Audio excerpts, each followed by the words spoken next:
Hello friends, welcome back to Vishesh classes. आज जो हम वीडियो करेंगे वो है हरियाणा पब्लिक सर्विस कमीशन की रिक्रूटमेंट, जो अभी 26 को उन्होंने अपलोड किया है, 26 फ़रवरी को।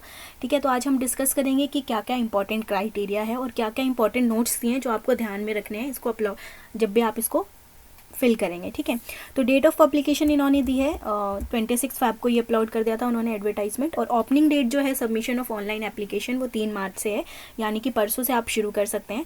और जो इसकी क्लोजिंग डेट है वो है 2 अप्रैल। ठीक है, तो अभी हम इसमें इंपॉर्टेंट पॉइंट्स सिर्फ करेंगे कि क्या है, क्या आपकी एलिजिबिलिटी होनी चाहिए, क्या आपके इन्होंने इंपॉर्टेंट पॉइंट्स दिए और कितनी वैकेंसीज इसमें निकले हैं, हम सब कुछ डिस्कस करेंगे। सिलेबस के लिए मैं एक अलग वीडियो बनाने वाली हूँ, तो अगर आपने मेरे चैनल को सब्सक्राइब नहीं किया है तो डू सब्सक्राइब माई चैनल, क्योंकि आपको इससे रिलेटेड नोटिफिकेशंस यहाँ पे दिखती रहेंगी। और इससे रिलेटेड नेट से रिलेटेड भी मैंने बहुत अपलोड किया हुआ है, तो आप वो भी देख सकते हैं, क्योंकि नेट की रिक्रूटमेंट भी अभी निकली हुई है, यूजीसी नेट। ठीक है, NTA नेट। तो हम शुरू करते हैं।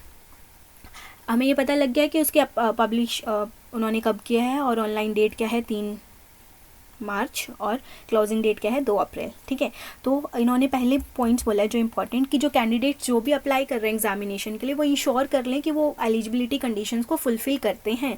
ठीक है, एक आपको ई एडमिट कार्ड इशू किया जाएगा, जो कि उस पर नहीं आएगा, बाय पोस्ट नहीं भेजेंगे, वो आपको ई कार्ड ही देंगे। ई का मतलब होता है कि ऑनलाइन ही आपको वो मिल जाएगा एडमिट कार्ड। और इसमें 3 लेवल्स होते हैं, पहले प्री होगा, फिर मेन होगा और फिर इंटरव्यू या पर्सनैलिटी टेस्ट। ठीक है, मतलब 3 पार्ट्स में डिसाइड। और जो डिसीजन होगा कमीशन का रिगार्ड्स मतलब आपकी एलिजिबिलिटी से रिलेटेड, या फिर अगर आपने कुछ ऐसा किया कि आप अभी एलिजिबल नहीं थे पर आपने दिया है और लास्ट में आप मेंस तक या फिर इंटरव्यू तक पहुंचते हैं, तो वो उनका डिसीजन होगा कि आपको किस तरह से करना है। ठीक है, मतलब आपका तो एलिजिबिलिटी क्राइटेरिया पहले श्योर होना चाहिए, क्योंकि जो डिसीजन होगा कमीशन का फिर वो उसी के बेस पे होगा कि आपका एलिजिबिलिटी, आप एलिजिबल थे या नहीं थे। ठीक है, नेक्स्ट आता है how to apply.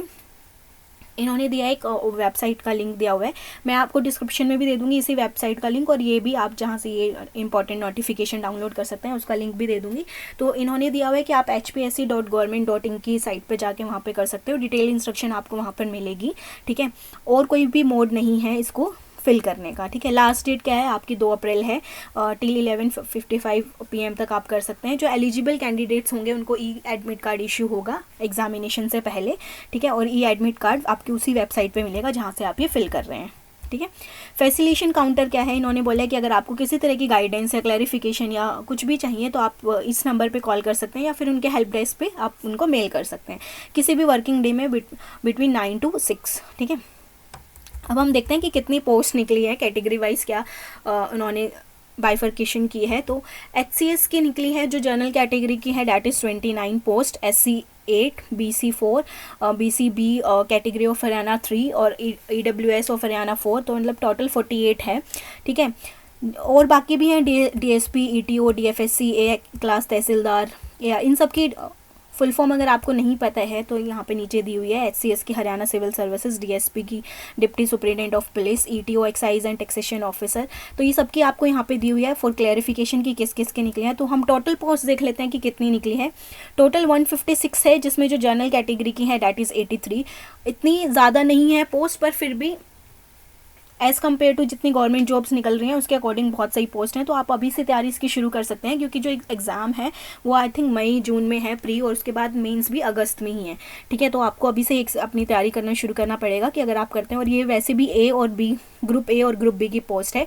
Group A की आपको पता होगा जो HCS है, मतलब जो SDM के लिए होती है वो HCS, और उसके बाद जो है सारी पोस्ट वो ग्रुप B के लिए है। ठीक है, ग्रुप A की पोस्ट सबसे ज़्यादा हाईएस्ट उस पर मानी जाती है किसी भी उसमें। नोट 2 में इन्होंने यही लिखा हुआ है, the post of HCS executive branch are of group A and the जो बाकी सारी पोस्ट हैं वो 8 सर्विसेज की हैं, that is of group B। Okay, तो इन्होंने कुछ कैटेगरीज में डिफाइन किया हुआ है कि जो VH है, जो ब्लाइंडनेस और जिनका लो विजन है उनके लिए 2 पोस्ट हैं। Deaf and hard of hearing, जो मतलब सुनने में ज़्यादा वो नहीं है, तो उनके लिए 1 पोस्ट है। तो ये सब इन्होंने दिया है, जो ये रिजर्व्ड हैं जो उनके लिए। ठीक है, जो number of post given against each is liability to variations, मतलब वो वेरी कर सकते हैं, वो उसमें कोई ऐसा नहीं है कि उन्होंने फिक्स कर दिया तो ऐसे ही होगा, पर यही होता है, मतलब यूजुअली यही होता है। नेक्स्ट है कि the online links for relevant services rules and amendments for this recruitment are available on chief secretary office. इस पे जो भी रिलेवेंट सर्विस और रूल्स हैं वो आपके यहाँ पे अवेलेबल हैं। ठीक है, उसके बाद इन्होंने टेंटेटिव शेड्यूल दिया है एग्जामिनेशन का कि क्या है, प्री एग्ज़ाम इन्होंने बोला है कि लाइकली टू कंडक्ट इन मई और जून 2021। मेन रिटर्न एग्ज़ाम है वो अगस्त में है, और उसके बाद पर्सनैलिटी उसके बाद का बताएंगे आपको कि कैसे होगा, ठीक है। एग्जैक्ट डेट वो टाइम टू टाइम इसी वेबसाइट पे अपलोड करते रहेंगे, जो मैं आपको अभी उसमें दूंगी लिंक में, तो आप वहाँ से देख सकते हैं, उसको बार बार चेक कर सकते हैं कि कब निकलने वाला है। अदरवाइज़ जब होगा तो हम उस पर भी अपलोड कर देंगे एक वीडियो, ठीक है। नेक्स्ट आता है सेंटर ऑफ एग्जामिनेशन। जो भी आपने एक बार सेंटर कर दिया तो आप उसके लिए फिक्स हो जाएगा, कोई भी रिक्वेस्ट बाद में उसके नहीं होगी, तो इसलिए ध्यान से भरें, ठीक है। प्लान ऑफ एग्जामिनेशन क्या है, HCS और जितने भी बाकी सर्विसेज हैं वो 3 स्टेजेस में ही होंगी। फर्स्ट होगा प्री एग्जामिनेशन, ठीक है, जिसमें 2 पेपर्स होंगे जो 200 मार्क्स की, मतलब एक 100 मार्क्स होंगे, टोटल ये 200 मार्क्स का होगा। फर्स्ट पेपर होगा आपका GS का, दैट इज़ जनरल स्टडीज़ का। सेकंड होगा सिविल सर्विस एप्टीट्यूड टेस्ट, ठीक है, वो भी क्या होगा 100 मार्क्स का। दोनों ही क्वेश्चन पेपर आपके ऑब्जेक्टिव टाइप होंगे, ठीक है, और दोनों ही पेपर आपके 2 घंटे के होंगे। दोनों ही पेपर हिंदी में भी होंगे और इंग्लिश में भी होंगे, और हर एक रॉन्ग आंसर के लिए आपको क्या होगा 1/4 मार्क डिडक्ट होंगे। सपोज़ कि अगर 1 नंबर का है तो आपके जो मार्क्स डिडक्ट होंगे वो होंगे 0.25, ठीक है। जो आपका पेपर सेकंड है CSET, that is civil service aptitude test, वो एक क्वालिफाइंग पेपर रहेगा, सिर्फ उसमें आपको सिर्फ 33% ही क्वालिफाई करने हैं, ठीक है। जो रिजल्ट होगा वो आपका इसी बेस पे होगा पेपर 1 पे, और आपको सिर्फ कैंडिडेट को सेकंड सिर्फ 33% लेके उसको पास करना है, ठीक है। नेक्स्ट जो प्री एग्ज़ाम्स में होंगे शॉर्ट लिस्टिंग कैटेगरी वाइज, ठीक है, अगर उन्होंने फर्स्ट में अच्छा स्कोर किया और 33 में किया तो वही आगे उसमें सिलेक्ट होंगे, वही टुवार्ड्स आपके फाइनल सिलेक्शन की तरफ जाएंगे। और अगर प्री के रिजल्ट पे जो कैंडिडेट्स हैं, जितने कैंडिडेट्स एडवर्टाइज हैं उसके 12 टाइम्स आपके उसमें किस में जाएंगे, मेन एग्जामिनेशन में जाएंगे, ठीक है। और जो कैंडिडेट्स डिक्लेयर्ड हुए हैं कि वो मेन एग्जामिनेशन के भी हुए हैं, उनको सबमिट कराने होंगे अपने सर्टिफिकेट्स, या जो भी अपना डेट ऑफ बर्थ या फिर कैटेगरी वाइज कोई सर्टिफिकेट है तो वो उनको सबमिट कराना होगा, ठीक है, after the declaration of result of pre result के बाद, ठीक है।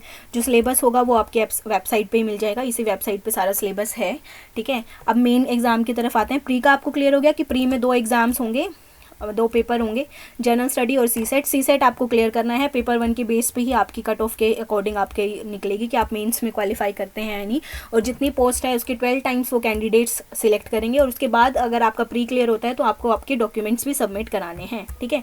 उसके बाद आते हैं हम मेन पे। मेन में 4 पेपर्स होंगे, इंग्लिश हिंदी, जिसमें इंग्लिश ऐसे और हिंदी ऐसे होगा, ठीक है, जनरल स्टडीज़ और एक ऑप्शनल सब्जेक्ट जो आप चूज़ कर सकते हैं। लिस्ट ऑफ ऑप्शनल सब्जेक्ट आपको दिए हुए हैं, ठीक है। इंग्लिश का जो इंक्लूडिंग इंग्लिश ऐसे होगा वो 100 मार्क्स का होगा, मतलब आपका जो मेन एग्जाम है वो 600 मार्क्स का होगा। इंग्लिश 100, हिंदी 100, जनरल स्टडीज़ 200 और 1 ऑप्शनल सब्जेक्ट जो भी आप लोगे वो भी 200, ठीक है। ये आपके पास ऑप्शनल सब्जेक्ट दिए हुए हैं, आप अपनी जो भी क्वालिफिकेशन है उसके अकॉर्डिंग आप उसको ले सकते हैं कि आपको इकोनॉमिक्स लेना है, ज्योग्राफी लेना है, law, mathematics, management, mechanical engineering, जो भी आपको सही लगे, ठीक है, साइकोलॉजी, पब्लिक एडमिनिस्ट्रेशन, जो भी, ठीक है।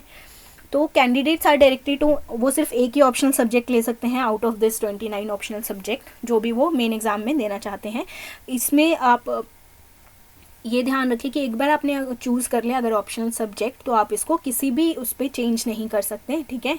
लिस्ट ऑफ कंपलसरी सब्जेक्ट हैं जो वो है इंग्लिश, हिंदी और GS वो तो है ही, जिनका कोड नंबर है 30, 31, 32, ठीक है। तो वही मेन एग्ज़ाम कितने होंगे, 4 पेपर होंगे ऐसे टाइप, जिसका 3 आवर्स ड्यूरेशन होगा हर एक का। वो अपने आंसर हिंदी इंग्लिश में लिख सकते हैं, मतलब एक्सेप्ट जो आपकी लैंग्वेज और लिटरेचर पेपर है, मतलब अगर हिंदी का है तो उसमें आप हिंदी ऐसे में ही लिखेंगे, और इंग्लिश का है तो उसमें इंग्लिश में। तो जो पेपर है जनरल नॉलेज और optional subject otherwise directed shall be, मतलब अगर आपको डायरेक्टेड नहीं बताया नहीं गया तो आप उसको किसी में भी लिख सकते हैं, हिंदी लैंग्वेज में भी और इंग्लिश लैंग्वेज में भी, डिपेंड करता है कि आपने क्या ऑप्शन किया है, ठीक है। कैंडिडेट्स को अपने हाथ से, मतलब अगर कुछ ऐसे सर्कमस्टेंसेस होते हैं जो विजुअली हैंडीकैप्ड है तो उनको अलाउ किया जाएगा कि कुछ ऐसे दिया जाए उनकी हेल्प के लिए, पर अदरवाइज आपको खुद से अपना पेपर करना है, ठीक है।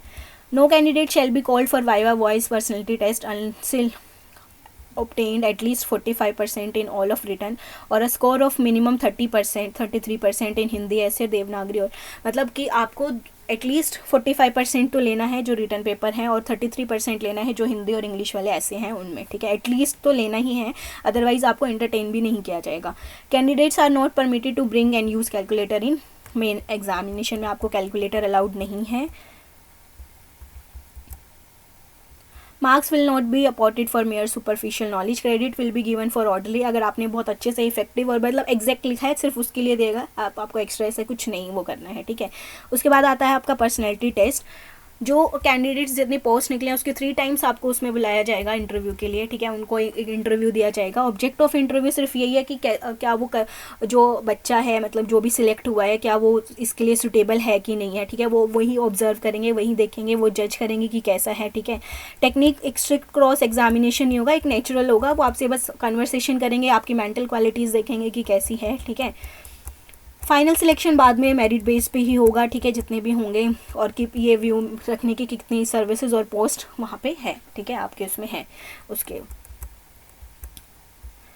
तो कैंडिडेट्स किसी भी चीज़ के लिए इसमें अप्लाई कर सकता है, जो भी उन्होंने दिए हैं, जो भी एडवर्टाइज है जितनी भी पोस्ट के लिए, ठीक है। एलिजिबिलिटी क्राइटेरिया क्या है कि वो सिटीज़न ऑफ इंडिया होना चाहिए, subject of Nepal, subject of Bhutan और तिब्बतन रिफ्यूज़ी, ठीक है, जो इंडिया में आया बिफोर 1 जनवरी 1962 से पहले, ठीक है। एज लिमिट्स क्या है, candidates should not be less than 18 years और नॉट मोर देन 42 ईयर्स। सिर्फ मतलब डीएसपी के लिए क्या है कि वो 18 से 27 के बीच में होना चाहिए, और वो भी ऑन बिफोर 1 जनवरी 2021, ठीक है। उसके बाद कुछ रिलैक्सेशन दिया हुआ है, जैसे एसटी वालों के लिए एज में रिलैक्शन है 5 ईयर्स का, बैकवर्ड क्लासेस के लिए 5 ईयर्स का, जो वाइफ्स हैं मिलिट्री पर्सनल की जो डिसेबल्ड हैं वाइल इन मिलिट्री सर्विसेज के दौरान वो कुछ मिस हैपनिंग हुई है तो ये 5 ईयर्स उनको है, विडो को है, अनमैरिड वुमेन को है, ठीक है, एक्स सर्विस मैन को है। तो ये सब कुछ एरिया इन्होंने एज की रिलैक्सेशन दी हुई है, ठीक है। उसके बाद जो हाइट है फॉर डिप्टी सुपरिटेंडेंट पुलिस, जो मेल की है वो 5'7" होनी चाहिए और फीमेल की 5'2", ठीक है। उसके बाद जो मेन है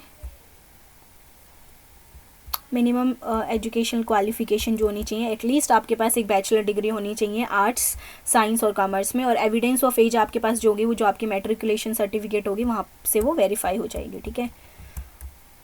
एप्लीकेशन फ़ीस पे आते हैं कि अब कितनी एप्लीकेशन फ़ीस है। For male candidates of general category 1000 है, for male candidates of general and all reserve categories और ऑफ अदर स्टेट्स, ठीक है, मतलब क्योंकि इसमें और स्टेट्स के भी भर सकते हैं, पर उनको ये है कि आप हरियाणा से नहीं है तो आप फिल कर सकते हैं इस फॉर्म को, बट आपको किसी चीज़ में रिलैक्सेशन नहीं मिलेगा, ठीक है।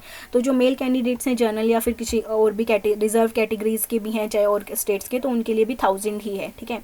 जितने भी फीमेल कैंडिडेट्स हैं जनरल कैटेगरी की उनके लिए 250 है, जनरल की या फिर और बाहर से रिजर्व कैटेगरीज की हैं तो उनके लिए भी 250 हैं, ठीक है। For male and female candidates of SC, BCA, ECM, economical weaker section उनके लिए 250 हैं। जो डिसेबिलिटी क्राइटेरिया में आते हैं उनके लिए कुछ फीस नहीं है, ठीक है।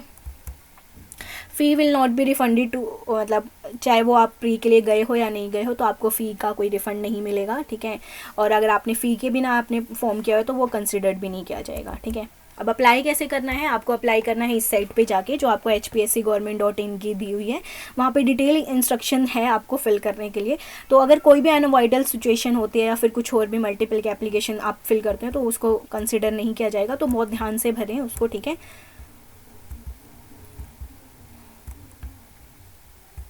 जो मेन पॉइंट्स हैं हम कर चुके हैं। इसके अलावा अगर आपको कुछ है कि आपको कुछ पूछना है, ठीक है, तो आप उसमें पूछ सकते हैं। तो ये सब था आप उसको HPSC की साइट को रेगुलर वो करते रहें कि कितना है रिजर्वेशन एंड ऑल, हम सब कर चुके हैं। तो मेन हम पॉइंट सब कर चुके हैं। इसके अलावा अगर आपको कोई डाउट है तो आप मुझे कमेंट बॉक्स में बताएं, ठीक है। और अगर आप फिल करना चाह रहे हैं तो आप अपनी तैयारी अभी से शुरू कर दें, क्योंकि ये एग्ज़ाम बहुत जल्दी होने वाला है। मई जून में तो प्री है, उसके बाद अगस्त, तो आपको प्री और मेन दोनों साथ में ही लेके चलने पड़ेंगे। उसके बाद पर्सनैलिटी टेस्ट होगा, वो बाद में बताएंगे कि कितना है।